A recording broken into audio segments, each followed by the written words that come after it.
While Joe Biden is in Nevada with civil rights groups, Donald Trump had secured the Republican Party's nomination and named his running mate. And just hours later, Mr. Trump's vice presidential pick, JD Vance, would say China is the biggest threat to the U.S. We're now joined by Gordon Flake, CEO of Perth USAsia Centre and professor at the University of Western Australia. Professor Flake, welcome to the program.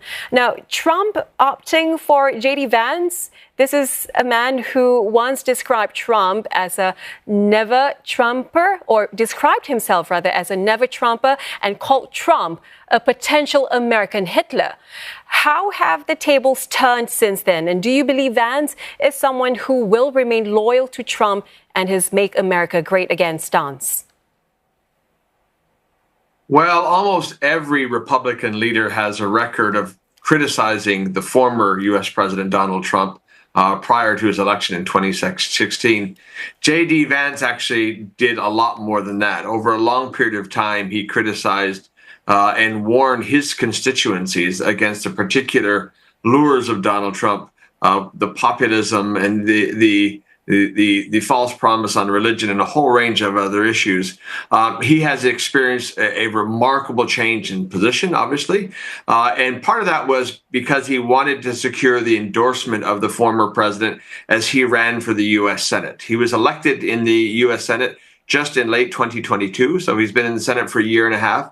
And since that time has become the most vocal of supporters of former President Donald Trump, endorsing him for president, and now today being selected as his vice president. So at this point, he is where he is, both as a vice presidential nominee and as a senator because of Donald Trump. And that is the source of his loyalty.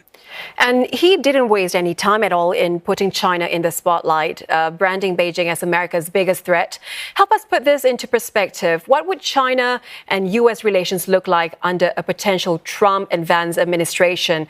And what would be their biggest priorities right off the bat?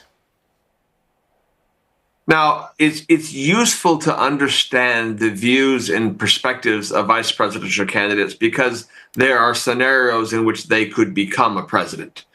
Be it health or something even more nefarious, which obviously we have to think about a lot given the events of the last week. However, I would emphasize here that a U.S. vice presidential candidate does not set policy.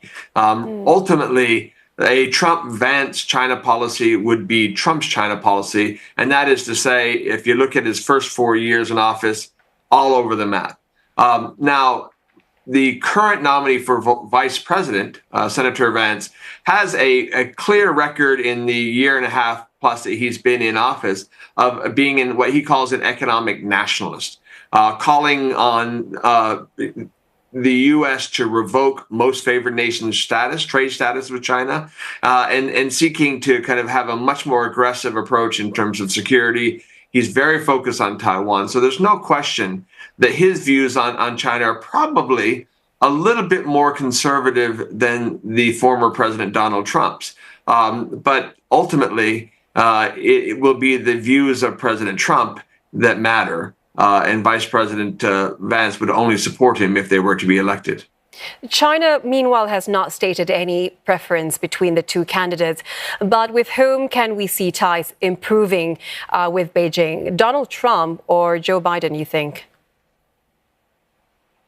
Look, that's a big question, and it all depends on both what China does and what the United States does. There are some fundamental differences between the two countries right now in terms of foreign policy, in terms of what we would consider to be the rule of law internationally, South China Seas.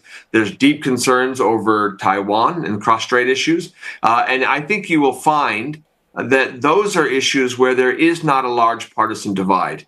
That whether you're a Democrat or you're a Republican, your approach on those issues is going to be very, very similar. I do think there is, to be a little bit more nefarious, a question of strategy for China in terms of which candidate is better for America, or under which candidate would America be stronger, and under which candidate would American alliances be stronger. Alliances with Europe, with NATO, with Japan, with Korea, with Australia in the region.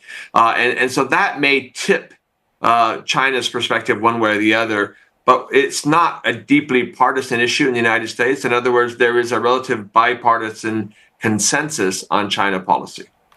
Meanwhile, Professor Flake, on the Ukraine war, Vance has said that he is a leading opponent of U.S. aid to Kyiv. He has said that he doesn't really care what happens there. Trump, on the other hand, has said that he is ready to act immediately as a peace broker. How are the two men likely to find a common consensus or navigate America's stance on the war?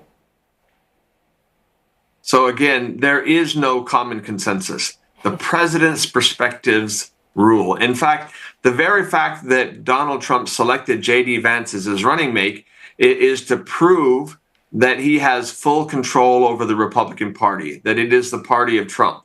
And the criteria for selecting JD Vance wasn't a traditional selection criteria. Usually, when U.S. presidents pick a running mate, they're looking for somebody who complements them, brings something that they don't have, regional specialty or regional representation or gender balance or policy difference, or in the case of the previous vice president, former President Donald Trump, Mike Pence, a religious background. In the case of JD Vance, his number one criteria was his fealty to Trump, his support of Trump. And so it really is a mirror. So I don't think looking at this as how do you negotiate two different approaches is the right thing.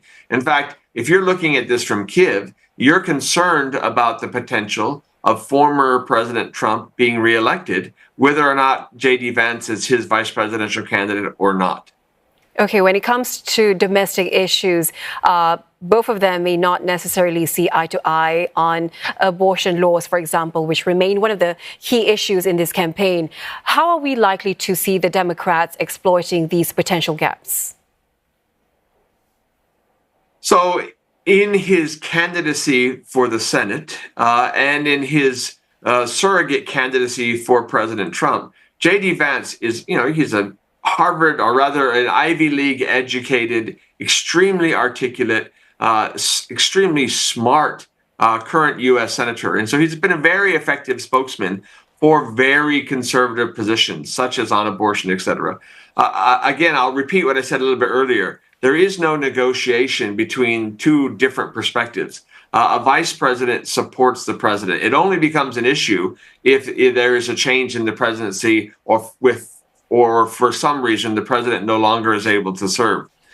In this context, I think what you're going to see is day in, day out, a vice presidential candidate in Vance seeking to shore up the president's support among the religious right, among opponents of abortion, while at the same time not contradicting what the president says, because ultimately the former president is the candidate, the vice president is his supporter. Professor Flake, thank you very much for speaking with us. We appreciate your insight. That was Gordon Flake, CEO of Perth USAsia Centre and professor at the University of Western Australia.